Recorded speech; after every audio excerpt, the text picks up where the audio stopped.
Good evening and welcome to ASV's July AstroTalk. This month we will be hearing from AC Space Exploration Section Director Kate Green as she discusses the future of space exploration, human and robotic. The talk will cover the legacy of the Mars Helicopter Ingenuity's legacy for upcoming robotic missions to explore the planets and moons of the solar system. The Artemis program to return humans to the moon is facing technical obstacles and funding concerns and challenges facing NASA as it scraps their original plan to return samples from Mars. And finally, the debate about whether or not we have entered a new space race generation with the advance in China's space endeavours. Following Kate's talk, we will also be graced with Bill Stent, a telescope gent's presence. Bill will be sharing with us what we can expect to see in the night skies over the coming month. Don't forget that we have tickets to the Sea Lake Astrofest over the Melbourne Cup long weekend are available, and for ASV members, tickets to the Galactic Centre Star Party are now available as well. But before we begin, I would like to say that in the spirit of reconciliation, the Astronomical Society of Victoria acknowledges traditional custodians of country throughout Australia and their connection to land, sea and community, and we pay our respect to their elders past and present and extend that respect to all Aboriginal and Torres Strait Islander people today. Now, Kate Green is a passionate advocate for STEAM education in schools, particularly for girls. Through her role as the Space Exploration Section Director for the Astronomical Society of Victoria, undertaking talks and presentations to ASC members, the general public and schools, her passion for space exploration and astronomy was nurtured from an early age through her great-grand who taught her the constellations and their stories and purchased Kate her first telescope so they could see Halley's Comet together in 1986. Inspired by correspondence with NASA, Kate developed a passion for space exploration, both human and robotic, which was reinforced by the 1980 Cosmos series by Carl Sagan. A career in nursing and raising a family placed astronomy and space exploration on hold for several years. Passion was reignited with the joining of the ASV in 2020, with Kate stepping into the Society Space Exploration Section Director role in 2022. Due to her nursing background, Kate is particularly interested in human space exploration and its impact on the body as we look to set up a human colony on the moon and beyond. Now, I will bring Kate into the stream. Thank you, Kate, joining us, Kate. Good evening, Mark. How are you? I'm good. I'm going to hand over to you. I'll bring your talk in, and the floor is now yours to begin your presentation. Thank you, Mark. I'd like to begin this evening by acknowledging the traditional custodians of the land on which we gather today and pay my respects to their elders past and present. I extend that respect to Aboriginal and Torres Strait Islander peoples here today. Now, as Mark has mentioned, tonight's talk is on the future of space exploration, human and robotic. All right, here we go. Okay, what I'm going to do is I'm going to start with a brief overview of the Mars Helicopter Ingenuity and its incredible legacy to space exploration and moving forward. Perseverance and Ingenuity landed together inside Mars's 45-kilometre wide Jezero crater on February 18, 2021. Perseverance deployed Ingenuity to the Martian surface on April 4, 2021, after ejecting the two protective covers on its underbelly. And with that, Ingenuity began its life at Mars as a technology demonstration and completely independent of the Perseverance rover's science mission. Mars has a much thinner atmosphere with an atmospheric volume less than 1% of Earth's. The atmospheric composition is also significantly different, primarily carbon dioxide based, while Earth's is rich in nitrogen and oxygen. Hence, questions abounded as to whether flight would be actually be possible. Ingenuity consists of a rectangular fuselage suspended below a pair of coaxial counter-rotating rotors measuring 1.21 meters in diameter. This assembly is supported by 4 landing legs of 3.8 centimeters each. It also carries a solar array mounted above the rotors to recharge its batteries. The entire vehicle is only 49 centimetres tall. The Ingenuity Mars helicopter first flew on April 19, 2021, hovering 3 meters above the Martian surface for 30 seconds, proving for the first time that powered, controlled flight was possible on another world. 4 more flights were successfully conducted in as many weeks, which added 499 seconds to Ingenuity's flight time and saw the helicopter flying horizontally over the Martian surface for 357 meters. After the 5 successful experimental test flights over 30 days, proving that flight was possible on Mars, JPL designed a series of new operational flights for Ingenuity to undertake. In this new operational phase that commenced in May 2021, Ingenuity scouted areas of interest for the Perseverance rover, improved navigational techniques, and explored the limits of its flight envelope. Ginny, as it's affectionately known by its JPL team, her performance and resilience in the harsh Martian environment greatly exceeded expectations, allowing it to perform far more flights than were initially planned. Ingenuity's team used resourcefulness and creativity to transform the rotorcraft from a successful tech demo into a helpful scout for the Perseverance rover, and ultimately prove the value of aerial exploration for future interplanetary missions. On January 18 this year, Ingenuity's rotor blades were significantly damaged when it experienced a hard landing on its 72nd flight, permanently grounding the helicopter. NASA announced the end of its mission 1 week later on January 25, with the rotorcraft remaining in communication with the agency's Perseverance Mars rover, which served as a base station for Ingenuity. With apologies to Dylan Thomas, Ingenuity will not be going gently into that good Martian night, said Josh Anderson, Ingenuity team leader at JPL. With a software patch in place, Ingenuity will now wake up daily, activate its flight computers, and test the performance of its solar panel, batteries, and electronic equipment. In addition, the helicopter will take a picture of the surface with its color camera and collect temperature data from the sensors placed throughout the rotorcraft. Ingenuity's engineers and Mars scientists believe such a long-term data collection could not only benefit future designers of aircraft and other vehicles for the Red Planet, but also provide a long-term perspective on the Martian weather patterns and dust movement. The team has calculated that Ingenuity's memory could potentially hold about 20 years worth of daily data. The final message sent to the Mars helicopter read, "Thank you, Ingenuity, for inspiring a small group of people to overcome seemingly insurmountable odds at the frontiers of space." The transmission, received through the antennas of NASA's Deep Space Network, marked the final time the mission team would be working together on Ingenuity operations.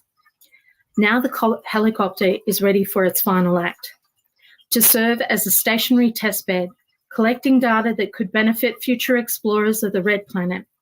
Ginny will remain at Vanderlorn Hills while the Perseverance rover drives out of communication range as it continues to explore the western limb of Jezero Crater. This is a summary of Ingenuity's legacy. It's the first aircraft to achieve powered, controlled flight on another planet, a feat that is being called a Wright brothers moment. It completed 2 hours, 8 minutes, and 48 seconds of flying time and covered 17.7 kilometers over 1,004 days. It had a maximum ground speed of 10 meters per second and reached altitudes as high as 24 meters. It successfully flew in the extremely thin Martian atmosphere. It conducted the first aerial previewing of areas of Mars for possible interest for the Perseverance rover to explore. And finally, Ingenuity paved the way for future aerial explorers at Mars and potentially other space destinations.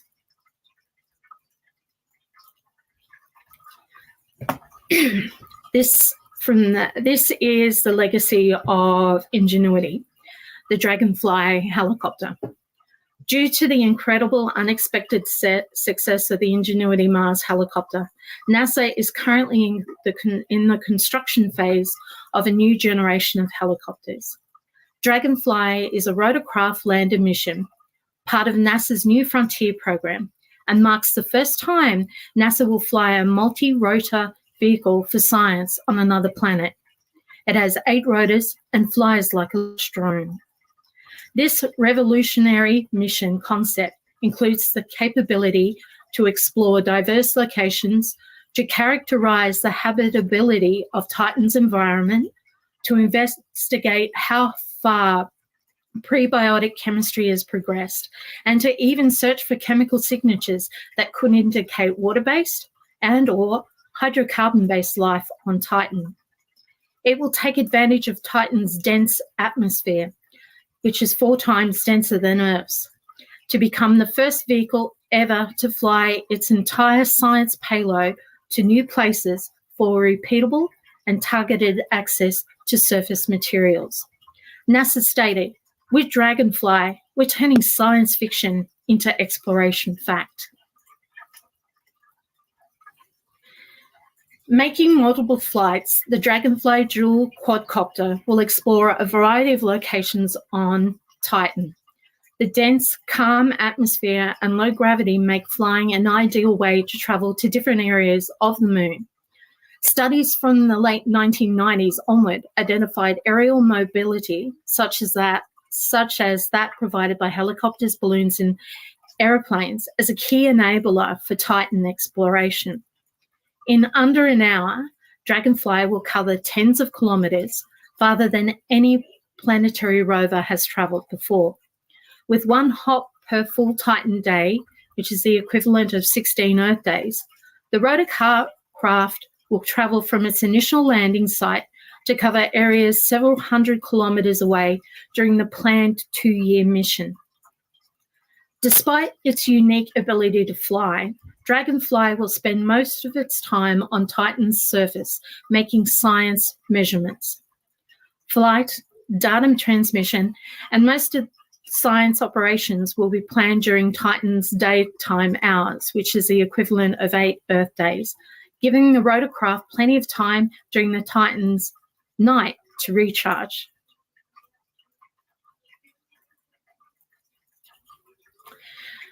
This slide indicates all of the surface and atmospheric science measurements and in-flight measurements that scientists are hoping that the Dragonfly mission will undertake. I encourage you to either pause now to read through them or to come back to this slide to view at your leisure.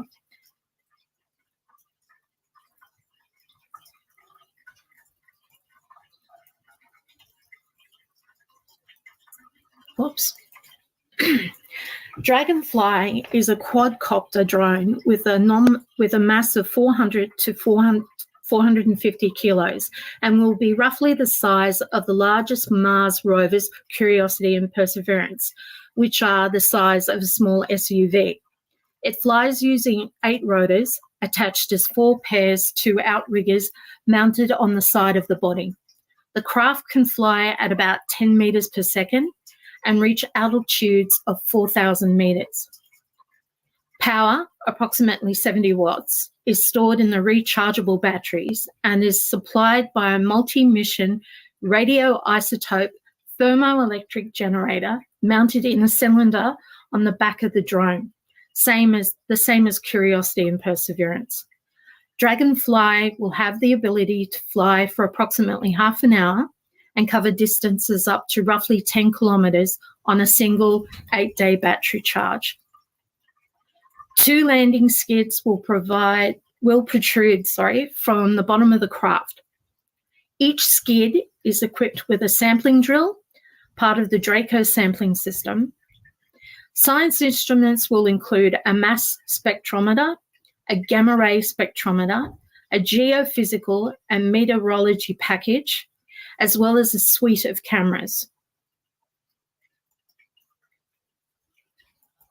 Dragonfly has a total life cycle cost of $3.35 billion. This reflects a cost increase of about 2 times the proposed cost and a delay of more than 2 years from when the mission was originally selected in 2019. To compensate for the delayed arrival at Titan, NASA has also provided additional funding for a heavy lift launch vehicle to shorten the mission's cruise phase, as the mission was initially targeted to launch in July 2026. Despite budget overruns and delays, NASA confirmed its Dragonfly rotorcraft mission to Saturn's organic-rich moon Titan on April 16 this year. The decision has allowed the mission to progress to completion of final design, followed by the construction and testing of the entire spacecraft and science instruments. Dragonfly is a spectacular science mission with broad community interest, and we are excited to take next steps on this mission, said Nikki Fox, the Associate Administrator of Science Mission Directorate at NASA. Exploring Titan will push the boundaries of what we can do with rotorcraft outside of the Earth. The Dragonfly mission is now currently targeted to launch in July 2028 and for arrival at Saturn's moon Titan in 2034.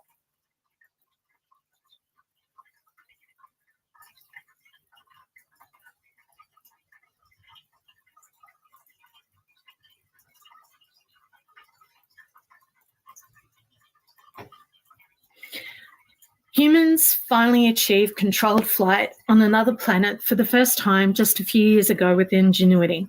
But what if, instead of a quadcopter, NASA used a series of flexible wing robots akin to bees to explore the Martian terrain? That was the idea behind the Marsbee proposal by Chang Kwong Kang and his colleagues at the University of Alabama in Huntsville. The project was supported by a NASA Institute for Advanced Concepts grant back in 2018. The concept was initially inspired by work at the University of Tokyo on a Dragonfly-like micro-aerial vehicle, or MAV. It is one of the few drones able to fly in Earth's gravity using flexible wings that flap. Ultimately, part of the Phase 1 project for the Marsbee grant was to determine whether the approach was feasible. But why do so in the first place? Ingenuity was already on the path to conducting the first powered flight on another planet. While it was successful at its stated mission, it had several downsides, including a relatively large size, which is at a premium on an interplanetary trips, and a flight time limited to only about 3 minutes. Neither of those limitations were a showstopper, obviously, but a flexible wing aircraft that is smaller and lighter could solve both those problems. Engineers could potentially even store multiple craft in the same space as what Ingenuity needed in its ride-along with Perseverance. But would they work? Short answer appears to be, not without additional technical development. Modelling of the design showed weaknesses in a few areas that must be addressed before launching any successful Marsbee mission. The biggest hurdle appeared to be how flexible structures like those that would make up the system's wings interacted with the uncertain aerodynamic environment of the red planet. Other challenges include the weight of the battery pack and the development of a guidance and control system that could deal with the randomly windy Martian atmosphere while remaining small and light enough to fit on a flexible wing flyer. Also, it would be challenging to direct the flyers without a GPS, which doesn't yet exist on Mars. So, for now, efforts to develop Marsbee seem to have been put on hold, at least for the past few years. With the success of Ingenuity, many questions about the feasibility of flight on Mars have already been answered. But with a little bit more technical development and de-risking, it might be possible that someday we'll see flights of robotic bees buzzing around the red planet.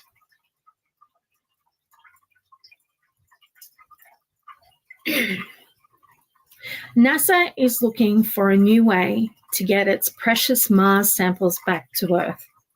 The samples are currently being collected by the Perseverance rover in Mars Jericho crater, which hosted a lake in a river delta billions of years ago. Getting hold of the samples is one of NASA's top science goals. Studying pristine Mars material could reveal key insights about the red planet, including perhaps whether it has ever hosted life, NASA officials said. The agency has had a Mars sample return architecture in place for some time now. See the video. But the repeated delays and costs overruns have rendered the original plan impractical, NASA officials announced on April 15 this year. The complex choreography of this mission, which involves a rover, a lander, a rocket, an orbiter, and the coordination of 2 space agencies, is unprecedented. It's the culprit behind the ballooning budget and the lengthy timeline.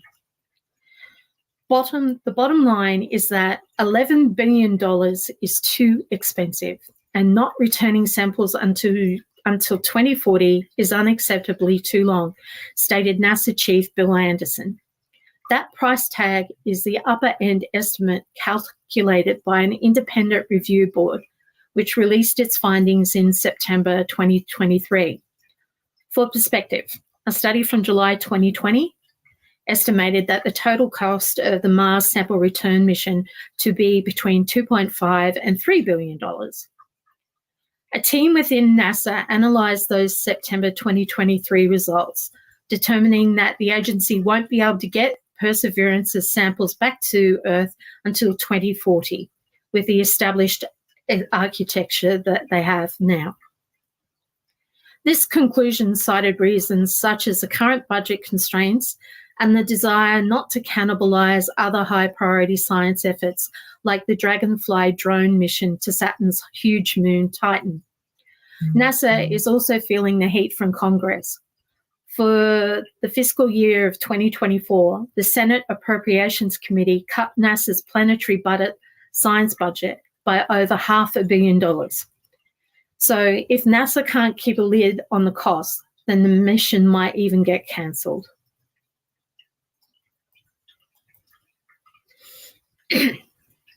NASA is now seeking a new way forward in an attempt to cut costs and get the samples back to Earth sooner. Saving money will aid the other agency's science projects, and speeding up the timeline could help the agency plan out crewed Mars trips down the line. It is unacceptable to wait that long, Nelson said. It is the decade of the 2040s that we are going to be landing astronauts on Mars. The wheels on the new plan, which may retain elements of the old, are already turning. NASA has asked the JPL and other agency research centres for innovative Mars sample return ideas. NASA has also put out a call for innovative designs from private industry with the goal of shrinking the mission's cost and complexity. Proposals were due by May 17 this year, which is an extremely tight timeline for such a challenging design effort. And it will be hard for private companies to improve on the plan that experts at JPL had over a decade to put together. The goal is to have enough information on hand by late fall or early winter this year to begin charting a new path forward on retrieving the samples. We're opening this up to everyone because we want to get every new and fresh idea that we can, Nelson said. Nelson also stressed that the Mars sample return mission remains a high priority for NASA, despite the difficulty of the task. I think it's fair to say that we are committed to retrieving the samples that are there, at least some of those samples, Nelson said. We are operating from the premise that this is an important national objective.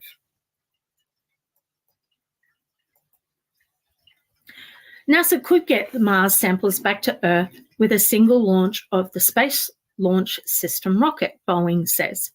Boeing has put forward its own idea to help NASA get its Mars sample return mission back on track and on budget. Former NASA chief scientist Jim Green presented Boeing's vision for a rejiggered Mars sample return mission concept at the annual Humans to Mars Summit on May 10 of this year. The concept centres on using NASA's Space Launch System rocket, for which Boeing is a lead contractor. The giant rocket, which performed well during its first and so far only flight, the Artemis 1 moon mission in late 2022, could carry all the hardware needed to pull off an ambitious multi-spacecraft Mars sample return mission, according to Green. So, to reduce mission complexity, this new concept is doing one launch, he said in his presentation. Green noted that returning samples before potential human missions is crucial for understanding the Martian environment, including soil toxicity and resource availability. Boeing's single-shot concept would put a lander on Mars with the help of an entry and descent aeroshell and a descent module with retro rockets that could do all the work needed to get the precious samples home. Boeing's proposed plan also includes a fetch rover to retrieve Perseverance's samples. A two-stage MAV with a sample canister and an encapsulation system would be able to reach Mars orbit and then fire its engines to head home, instead of performing a Mars orbit rendezvous and docking with a transfer vehicle as in the original concept. Ars Technica noted that, while attempting to cut costs, the use of the giant SLS engines, which is the Space Launch System, would itself be expensive. A single launch would likely cost $2 billion at least. Contrary to Boeing's larger MAV approach, NASA's initial rethinking seemed to lean towards a smaller and cheaper MAV, and perhaps collecting fewer than the initial planned 43 sealed titanium tubes containing samples collected by Perseverance. Proposals closed May 17, and NASA will begin charting a new path forward on the Mars sample return mission later this year. Artemis 2 will be the first flight with crew aboard NASA's Deep Space Exploration System, which includes the Orion spacecraft, the Space Launch System rocket, and ground systems at Kennedy Space Center in Cape Canaveral, Florida. During their mission, the 4 astronauts will confirm all of the spacecraft systems operate as designed with people aboard in the actual environment of deep space over the course of a 10-day mission. The Artemis flight test will pave the way to land the first woman and the first person of color on the moon with the Artemis 3 mission. Artemis 2 is a headline mission for NASA, so much so that in April 2023, nearly the entire astronaut corps was on hand near the agency's Space Johnson Center to celebrate the crew announcement.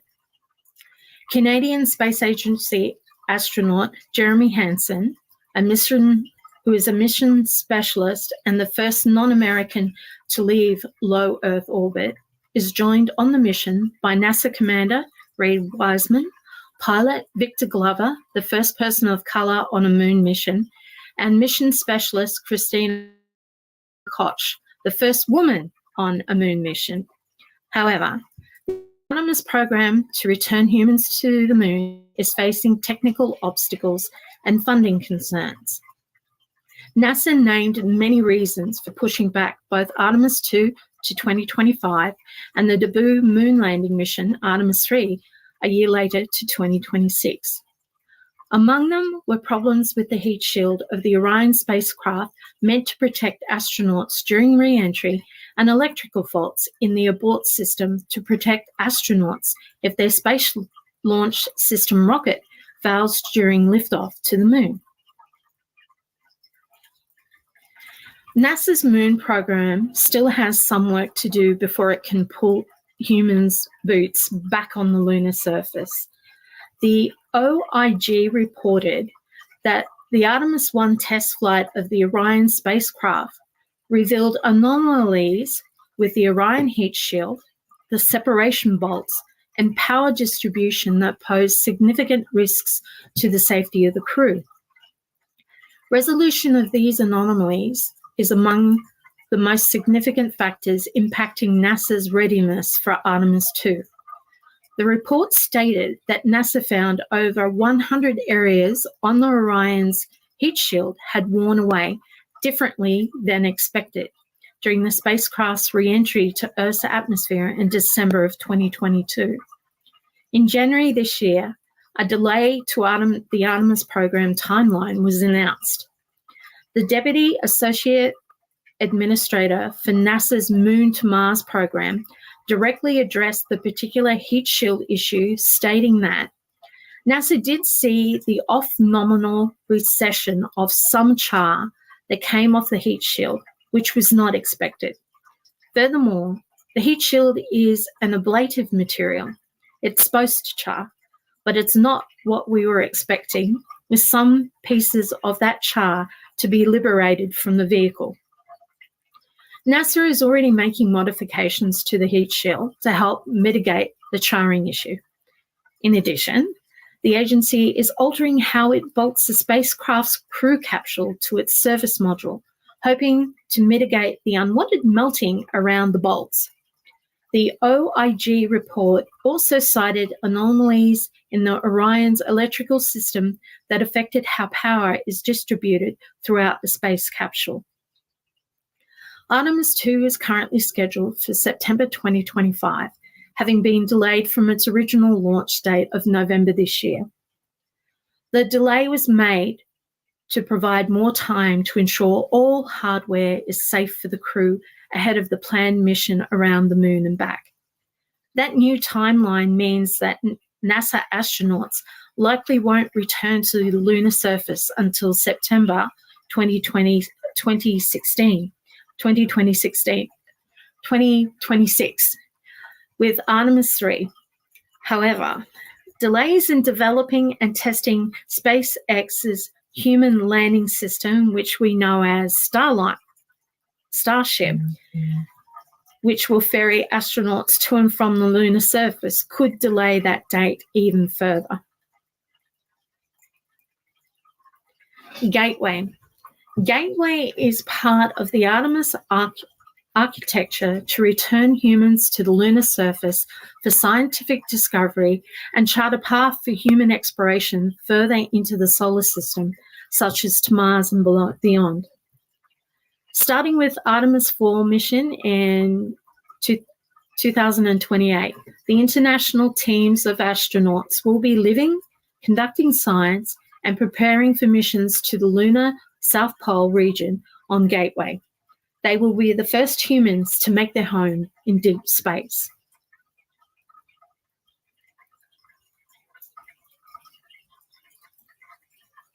NASA and its international partners will explore the scientific mysteries of deep space with Gateway, humanity's first space station to orbit the moon. The Gateway modules are already under construction, with stress testing on some of the components, such as Halo, to ensure the module's safety. NASA astronauts and European Space Agency astronauts are using virtual reality to explore Gateway. When they slip on their headsets, they're not just seeing the station, they're in it, meticulously surveying every detail and offering crucial insight on design and functionality. During VR testing, astronauts engage in a variety of tasks that they expect to encounter in their day-to-day life on Gateway during real Artemis missions, including performing science experiments, retrieving supplies, and preparing warm meals. By combining VR models with real-world astronaut experiences, NASA designers can make tweaks to Gateway's interior for a safer and comfier space station. This computer-generated animation presents an exterior tour of Gateway in stunning detail. Depicted Gateway elements are the power and propulsion element that will make Gateway the most powerful solar electrical spacecraft ever flown. It will show you the HALO, which stands for Habitation and Logistics Outpost. The lunar IHAB, which provided by the European Space Agency with hardware contributions from the Japan Aerospace Exploration Agency, and will host environmental control and life support systems, sleeping quarters, and a galley, among other features. Lunar View, provided by the European Space Agency, will have refueling capabilities for the power and propulsion element, cargo storage, and large windows.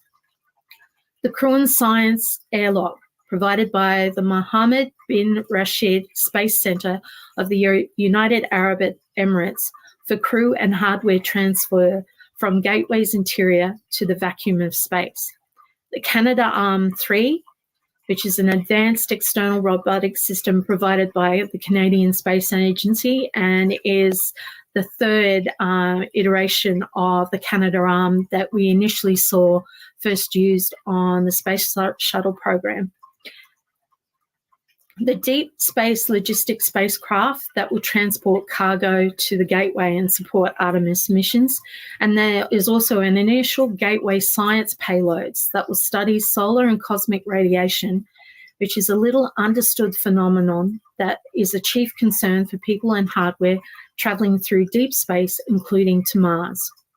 The video also depicts the Orion spacecraft docked to the Crew and Science Airlock, and the Government Reference Human Landing System, or HLS, that will ferry astronauts to and from the lunar South Pole region.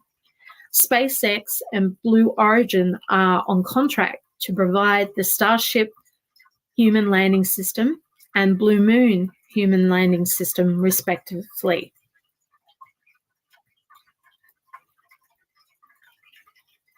I'll just play this again so you can have a more better look at what Gateway will be. The different modules are actually also being made in different countries,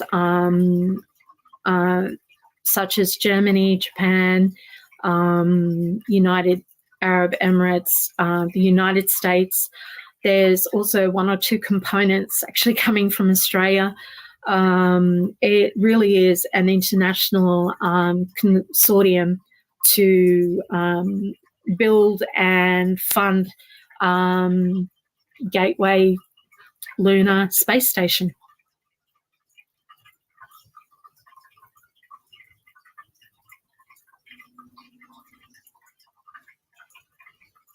The estimated cost of the space station has been figured at somewhere between $3 billion to $10 billion.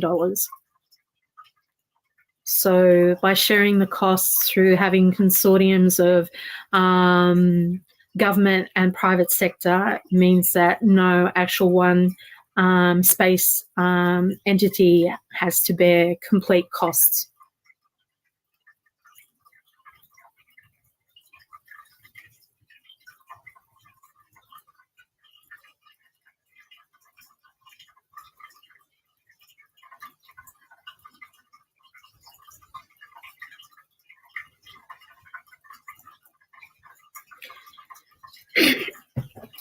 The new space race. With the recent China Chang'e 6 being able to return samples of lunar retrograph from the South Pole, origin of the moon has sparked some debate as to whether or not we are in a new generation space race. This commentary hasn't been helped by the reigniting commentary on how NASA allegedly faked the moon landings. So with that going forward, in July 2024, an op-ed penned by Charles Bowden, astronaut and 12th NASA administrator, and Stuart Holland, United States Ambassador for Special Political Affairs at the United Nations from 2003 to 2005, wrote that the evolution of the space race from competition to collaboration represents a significant paradigm shift in how we approach the final frontier, that is, space exploration. The space race of the 20th century, characterized by rivalry and high barriers to entry, has transformed. The playing field has widened, and the absence of traditional gatekeepers in space opens unparalleled opportunities for collaboration. The United States now finds itself at the helm, steering an international coalition that includes traditional allies, emerging space nations, and innovative private entities through the complex political terrain of outer space. President Biden's announcement in April of this year that Japanese astronauts will join an upcoming Artemis mission marked a significant milestone. For the first time, a non-American will set foot on the moon, marking a new era of international cooperation in space exploration. Over the past 50 years, space exploration has offered humanity a platform to confront some of our most pressing challenges, from climate change research and enhancing the global communication networks to advancements in healthcare through zero-gravity research. Space has proven indispensable to innovation and development. As the era of the International Space Station draws to a close, the development of private space stations and the rise of commercial space activity signals a new phase of diplomatic activity in orbit, with companies like Axiom Space spearheading the launch of its first space module to the ISS in 2026 and the late 20s for its station completion. This shift requires significant increase in collaboration between governments and the private sector to ensure space remains secure, sustainable, and can continue to provide critical benefits to all of society. However, current space government frameworks, including the 1967 United Nations Outer Space Treaty, are outdated and no longer reflect the realities of today's space activities and technologies. The US created the Artemis Accords in 2020, which is a non-binding set of principles and guidelines to promote a sustainable and cooperative future in space. It has garnered 39 signatories thus far to begin addressing this gap. The Hague Institute for Global Justice's Washington Compact attempts to introduce private sector norms, recognizing the importance of corporate diplomacy to ensure the stability of a privatized low Earth orbit environment. Practical modern-day statecraft should follow the principle of open diplomacy, that governments alone cannot maintain relations with other nations. Global business executives, state and local leaders, scientists and technologists must collaborate to shape international affairs. This also applies to space missions. Although astronauts are critical and often serve as the face of the mission, an entire supply chain got them there in the first place. Think about the scientists and the engineers at mission control, the private companies who are contracted to participate in the mission through public-private partnership, the foreign countries jointly funding the mission. The mission's success is contingent on the level of communication and trust between these actors, which diplomacy aims to facilitate. In this era of immense possibilities in space exploration, it is imperative that we adopt a united, diplomatic approach towards securing our space frontier. By fostering collaboration among nations, industries, and innovators, we not only safeguard the future of space, but also pave the way for a more interconnected and prosperous world and an unprecedented era of cooperation. Thank you for attending the AstroTalk. If you would like further information and resources based on this evening's presentation, you can contact me via the ASV Space Exploration email address that you see at the bottom of your screen, or via the section's Facebook page. Thank you so much for your time. Thank you for a wonderful presentation, Kate. That was very interesting. We have a question. I think it's regarding the Artemis and space stations. How well is the radiation shielding able to withstand solar flares, especially on Artemis and the proposed space stations? Well, that's something that they're still working on, because bottom line is, at the moment, they haven't been able to get the heat shield right. And the heat shield, you're coming into Earth's atmosphere at roughly 25,000 kilometers an hour. So they're really focused on that. And with each mission, they're experimenting with different metallics.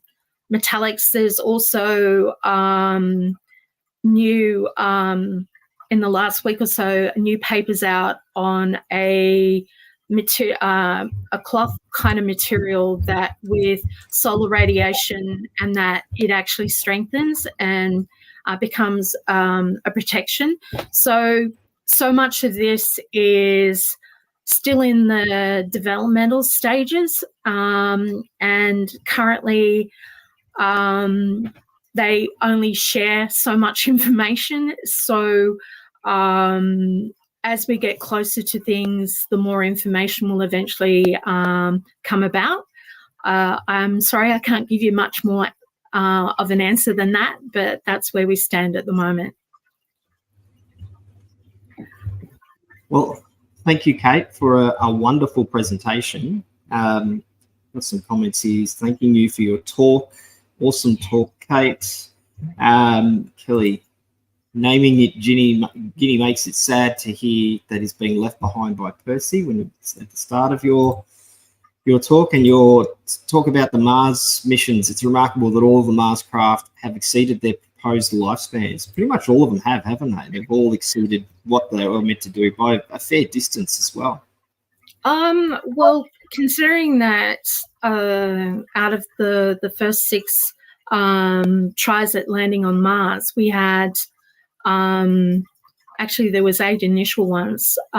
We had 6 of those crash. So we're getting better at things. But you've also got the example, we successfully landed on the moon with Neil Armstrong and Buzz Aldrin, and yet most recently is like last year, the beginning of this year, we've had robotic craft go to land on the moon, and they've either crashed or they've landed upside down, or they've actually landed on their side. So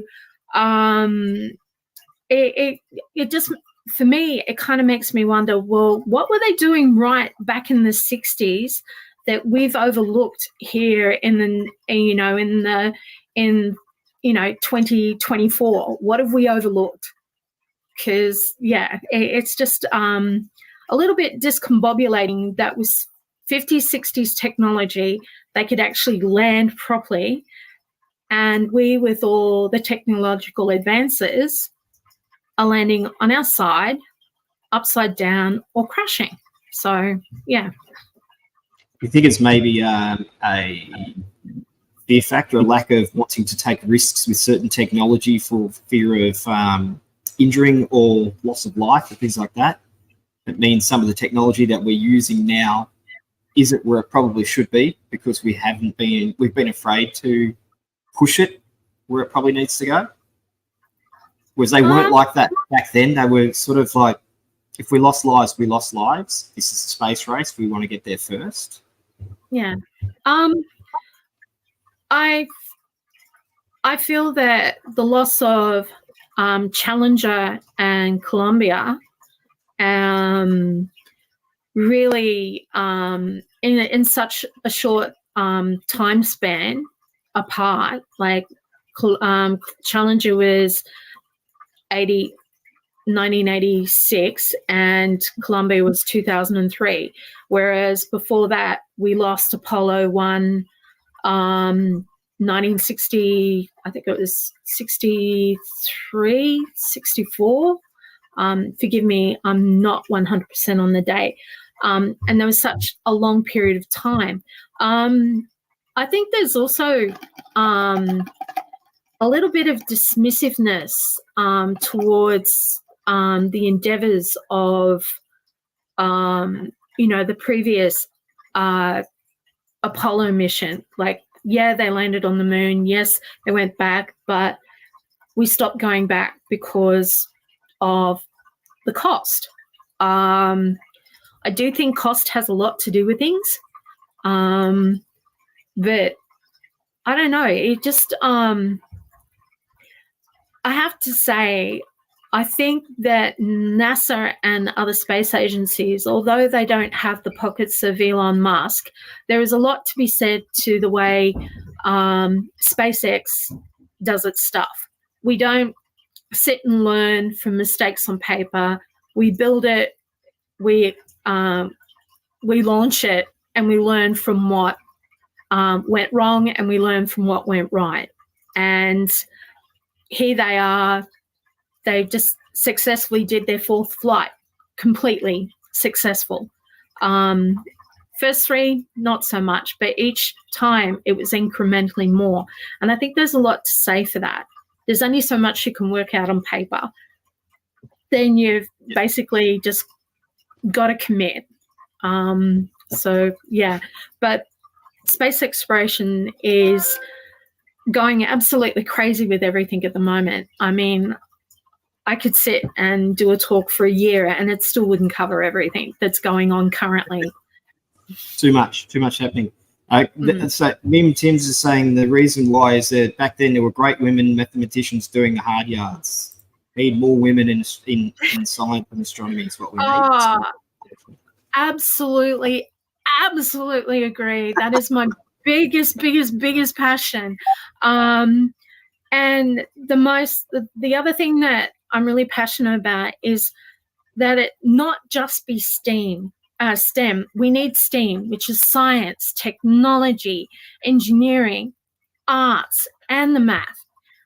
The fact that Ingenuity's JPL team were able to be so resourceful and apply such creativity for taking it from just okay, well, we hope it does 5 flights to, whoa, it did 72 flights, and the only reason it didn't do any more is it landed a little hard and, broke a rotor blade, and that was it.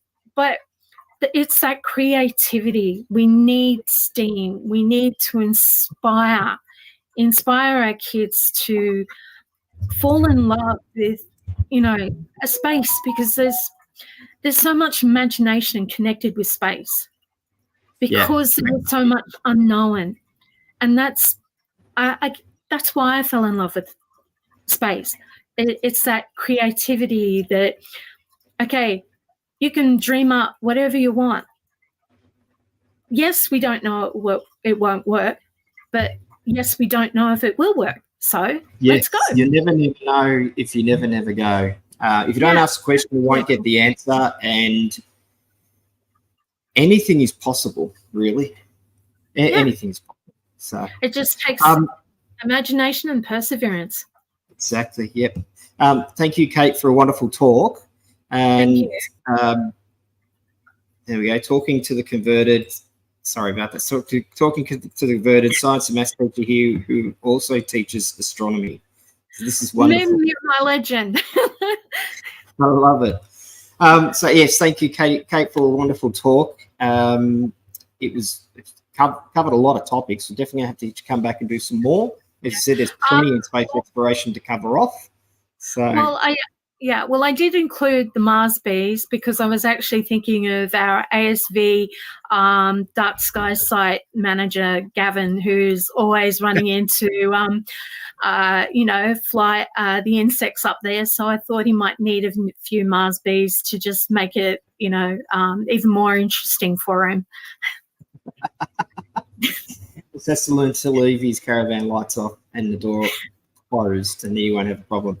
Again, thank you very much for your talk. It's been wonderful. A lot of happy listeners. So you've covered it well, and you've done a great job. Which is, I know you were nervous, so you really ran through it well. So thank you. That's right. I'm going to bring Bill in now. Bill, it's time for you to share your screen and share with us what's in the sky, or what's coming up in the sky over the next 4 or 5 weeks. Okay. All right. Well, I'm going to share my screen because I've just got to remember how it's done. Let's see. Share the screen and select a window. Now, tell me if that is the right one. I think we might have it. That there we go.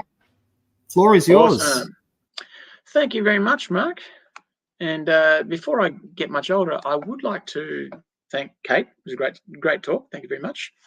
And also, Mim, I don't know who you are, but if you're a teacher teaching astronomy in schools, great stuff.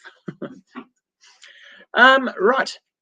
What's in the sky? Late July, early August 2024. Let's see. See if I can get my little doohickey work going. Come on. It doesn't want to go. Oh, there we go. Right. Okay, so where I'm broadcasting from, I'm in what the Europeans called Kew. So it's in the lands of the Wurundjeri Woi-wurrung people of the Kulin Nation. And I'm going to talk tonight about the general conditions, as usual. I'm going to start through the usual stuff. What's in the sky? Where's the moon? What the planets are doing. And then I'll get you orientated with the constellations and some bright stars.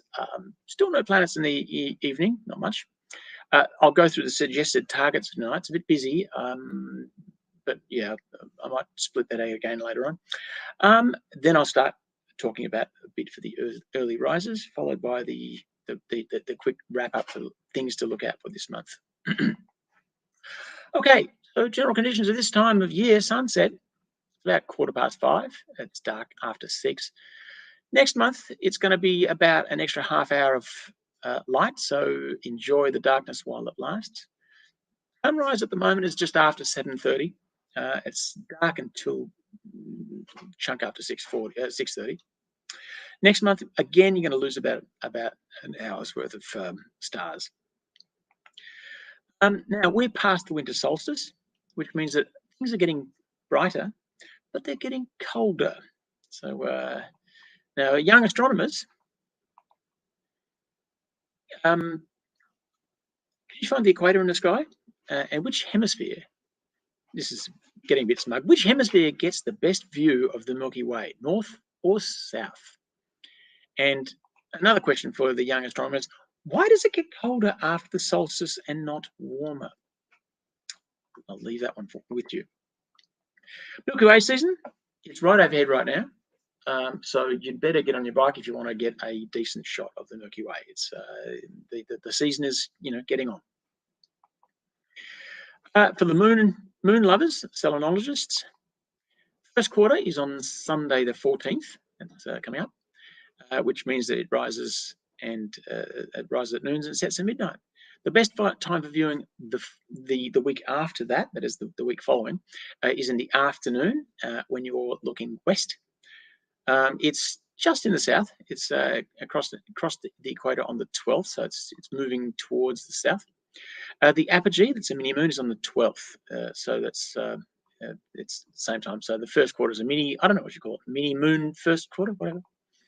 Full moon is on Sunday the 21st, another Sunday. It rises opposite the sun. Best time for viewing is obviously at night, because it's opposite the sun. It's still in the south, so it's going to be high in the sky because we are also in the south. The perigee, that's the supermoon, is on the 24th. The last quarter is on another Sunday, the 28th, which rises at midnight. And the best time for viewing this week, it's an early morning, before school if you're a school kid, or before work if you're an old fart like me. It's crossed back into the northern hemisphere on the 25th, so it will be a little bit on the low side. The new moon is on Sunday, another Sunday, the 4th of August, rises and sets with the sun. And it's a little thin crescent. It's hard to see. It's in the north, so it'll be lower than the sun. And before next meeting, we've got another first quarter, Tuesday the 13th. There's a lunar X, 11:51 a.m. It's very low in the east. I might be able to spot it from my window, but it's a bit of an ask. We'll find out. Another quick question for the young astronomers: why do these phases go Sunday, Sunday, Sunday, Sunday, Tuesday? Have a look at the times of the phases as well as the dates, and you'll be able to figure that one out. Okay, the planets for next month, and this is all from the ASV yearbook as usual. Mercury is out of the evening twilight. It sets about 7 p.m., which is a decent time after the sun. The greatest elongation, which is the furthest it appears from the sun, is on the 22nd, and you'll probably get a good, nice crescent at that point. If you've got a good telescope, you'll need a high magnification telescope to get much out of Mercury. Venus is an evening twilight object. It's still low. It's not going to really dominate the sky like it can. It sets at about 6 p.m. So it'll slowly rise until the end of the year. Mars is stuck in second gear. It's still stuck rising after 3 a.m. It'll start to move after the next meeting, maybe the next meeting after next. It's really stuck there. It'll move. It's coming around to opposition next year. Jupiter is also out of the morning twilight. It's rises about 5 a.m. so away from the sun. It's getting earlier each morning, so it will be a better looking object for you Jovians out there. Saturn is an easy late evening or morning object. It rises about 10:15, which is nearly viewable. You're going to need to wait until well after midnight before it's actually a decent altitude. Otherwise, you're looking for just too much atmosphere. Saturn's not going to look fantastic at the moment, of course, in over the next few months, because it's the rings are closed up, or they're closing up. Uranus is close to Mars. It rises about 3:30, and it's into a viewable position. But again, you're going to need a Schmidt-Cassegrain telescope to see it. Neptune is a morning object. It's rising before midnight, and it follows Saturn by about an hour, I think. Pluto is still the best placed planet. You're going to need a telescope and a camera to be able to see Pluto. It just looks just like a star, but it moves day after day. The opposition is coming up on the 23rd of July, which is when it's, theoretically its best position for viewing is. The opposition for Pluto is not. That doesn't mean an awful lot because it's such a distant object, but when the sun is directly below us, Pluto is directly above us. Okay, so let's get orientated. Here is the sky at night, 9 p.m., which is pretty much right now, actually, facing south. Right, the Southern Cross, one of the three constellations we use as a road map. It's about 1:30 on the clock. I'll just get rid of that. There you go. It's about 1:30 on the clock, with the center of the clock in the south celestial pole, of course. Scorpius, one of our other road signs, is completely dominated in the sky. You can't see Orion; it has gone. Now, let's see. The orientation stars still staying in Scorpius. Antares, the bright star in Scorpius, is near the zenith. That's a donut warning, meaning your telescope may not be able to hit it because a lot of telescopes have difficulty pointing straight up. Spica, another bright star. Spica forms a triangle with Antares and the cross. So I'm giving you a bit of scaffolding here. So there's Spica, and from Spica you go north to Arcturus. So we've covered a certain amount of the sky there. We're going to go in the other direction now. From the cross, you go over Scorpius twice, and you get to Altair. Now, Altair is relatively new in the sky at the moment. It's only been up for a couple of months. It's not a star I'm actually all that familiar with. It's more of an American thing, I think. Now, Achernar and Canopus, they are straddling the southern horizon, but neither of them are in a very good position for viewing. They're very, very low in the sky. You'll have trouble, especially if you're around something like the LMDSS, where there are trees around the outside of the viewing field. So you may have trouble finding those. Fomalhaut and Vega are also low. One of them's in the like south of the east, and the other one's north of east. Both very low. Of course, Fomalhaut we'll see a lot more of because it's a southern hemisphere object. We'll see that for months and months and months. Vega is going to come and go. It'll probably be gone in 3 months. So that's just the way the sky moves. Okay. Now, the Milky Way is nearing the zenith. Again, donut warning. So it might be hard for you to find, to noodle around inside the Milky Way, but it's well worth a try, and it's good positioning at the moment. If you want to get up earlier in the morning, like 2 or 3, it'll be quite good for a better view.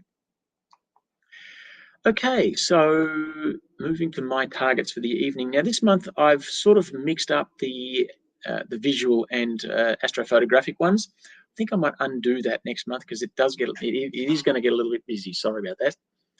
Okay, so Corvi is an optical double, actually an optical multiple. It's sort of towards the west from the zenith. It's fairly easy to find. There's a quad of stars there. You should be able to find that. You'll need a very small telescope to be able to see that. You can even see them binoculars. Okay, Southern Pinwheel Galaxy M83 is around. It's not very far from Delta Corvi. This photograph is one of Gerald's. Hello, Gerald. I'm assuming you're watching religiously. I think Gerald got this from a remote telescope in the Northern Hemisphere. I think it was a very remote telescope. So nice shot. Not very far from the cross is the Centaurus A galaxy and Omega Centauri. Omega Centauri is a glob. A globular cluster. You'll be able to see that with the naked eye, or better with a pair of binoculars if you're in a dark sky side. It's well worth seeing. It's great fun.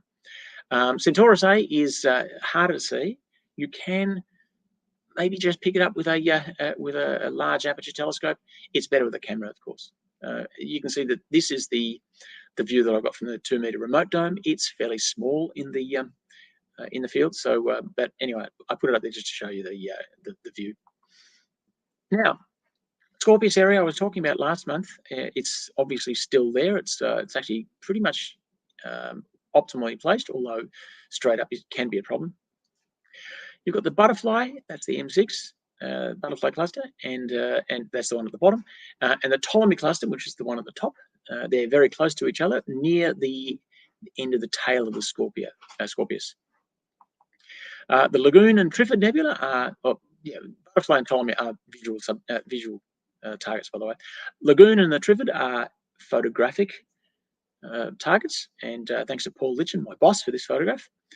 They're very close to each other, as you can see. Not very far away.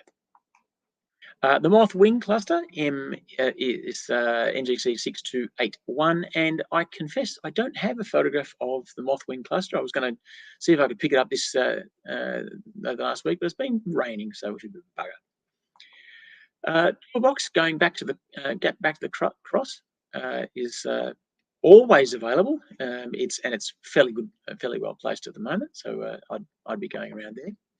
Then across the other side of the sky is something called the Wild Duck Cluster, M11. Again, I don't have a photograph of it, sorry, so I can't show you how ducking good it is. Sorry. But not very far from that is the Eagle Nebula. Eagle Nebula is something you'll see quite a lot of at the moment because it's eagle season and all of the astrophotographers are out after it. As you can see, I am colorblind and I process my narrowband images way, way too green, and Diego finds this really triggering. So get a lot of that, Diego. Fighting Dragons. This is another Gerald Grech photograph. Fighting Dragons of Ara is one of the more dramatic areas of the sky. 6188 it is, NGC 6188. I don't know what the designation of that little planetary is, the one that's known as the Dragon's Egg, but that's a very, very pretty little planetary with those outer shells as well. for the astrophotographers.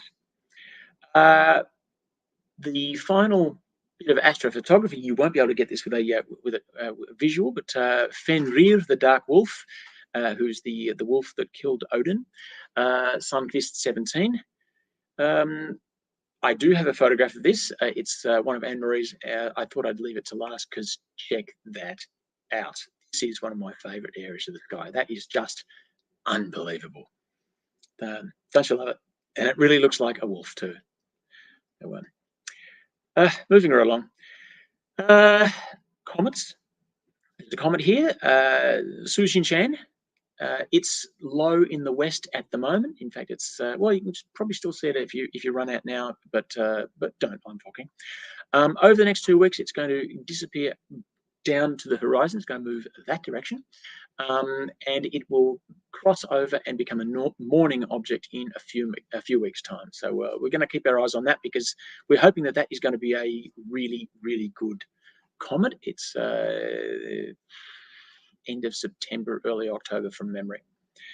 The other one that's still around, Pons Brooks, some people are still able to photograph it. I think it's a bit of a challenge, but it's southwest and low in the horizon. It's actually moved fair way off the ecliptic, which is what some comets can do.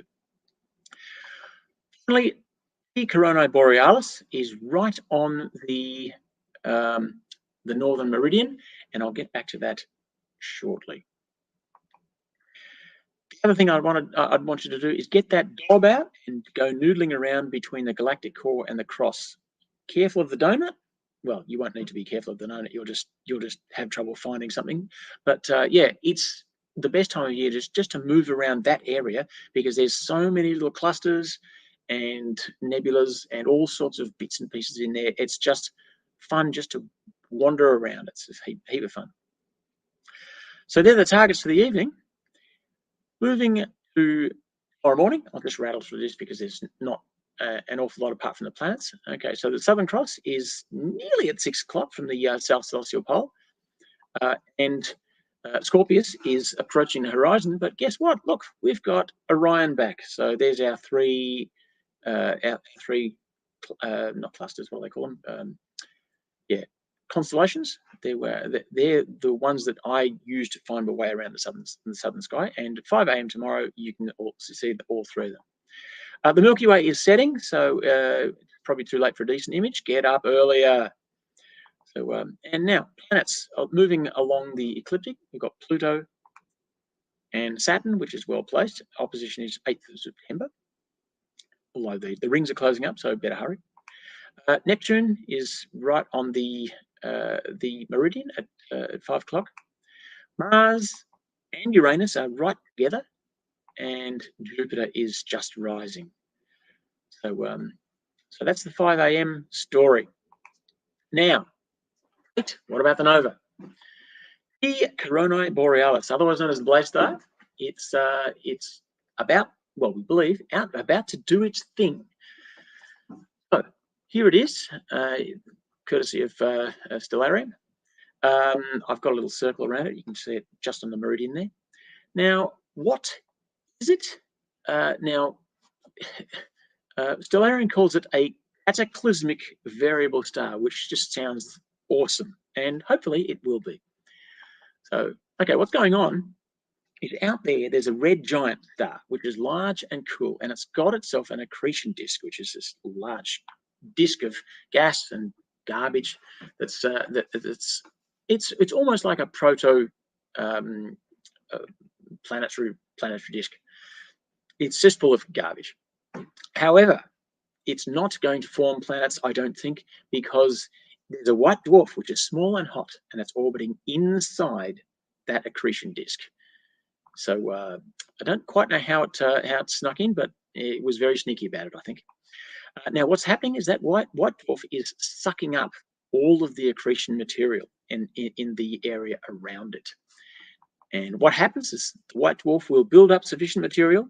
Once that happens, it all ignites in a sudden detonation, which lasts for about a week or so.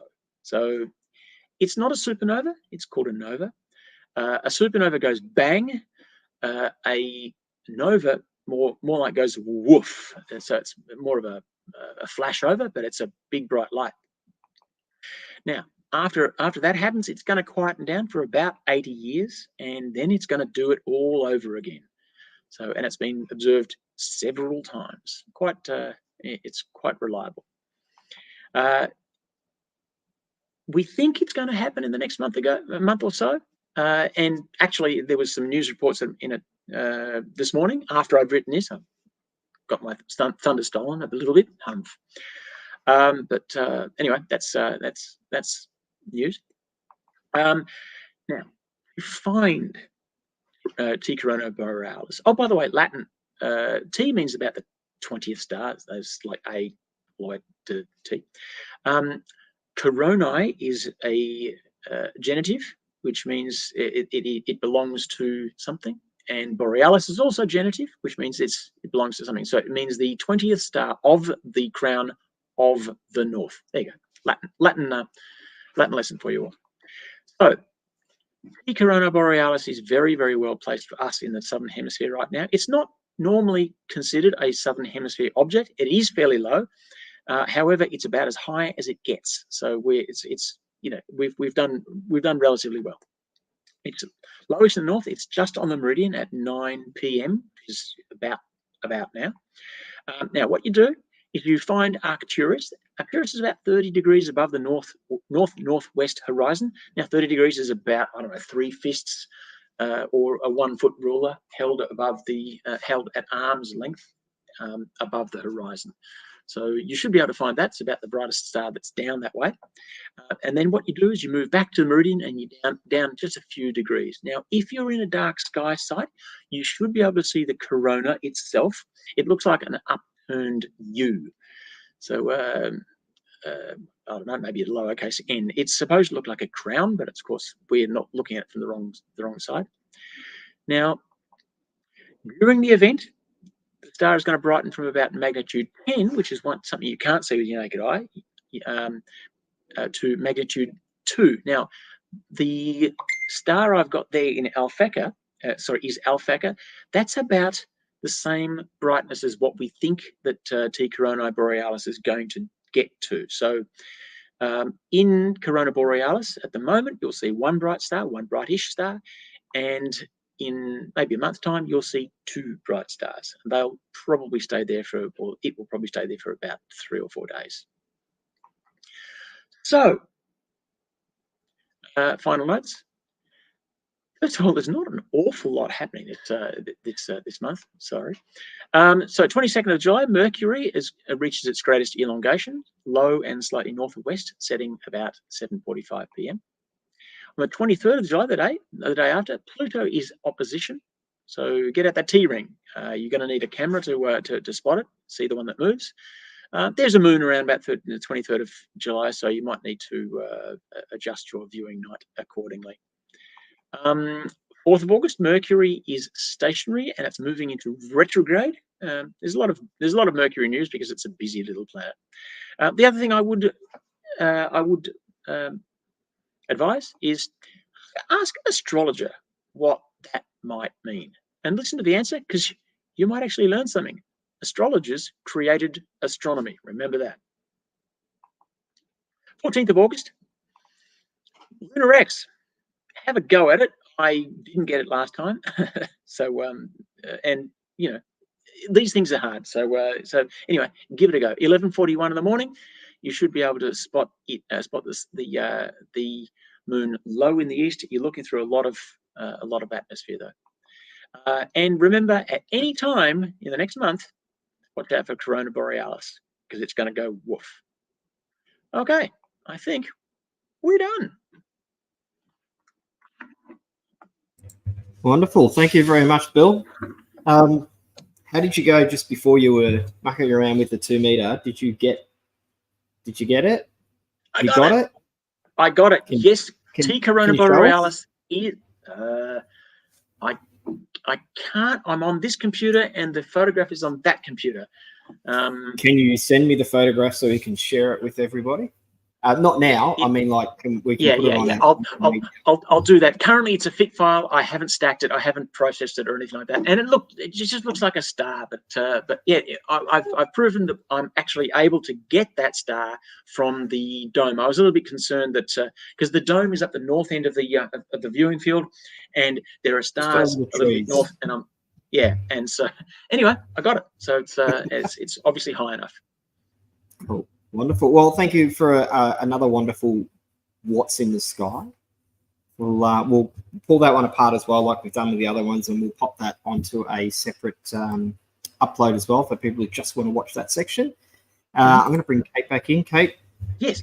I want to thank both you and Bill for tonight, for both your presentations. They've been wonderful and very well received as well. We even got somebody, Andy Cowley, who's over in UK watching. So there we go. Oh, wow. Okay. We've got a Northern Hemisphere dude watching. So there we go. We're doing all right.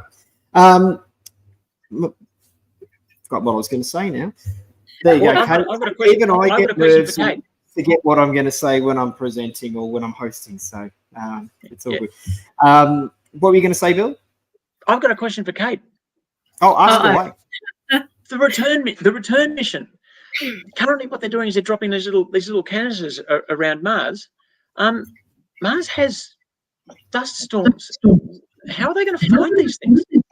Well, what they've done is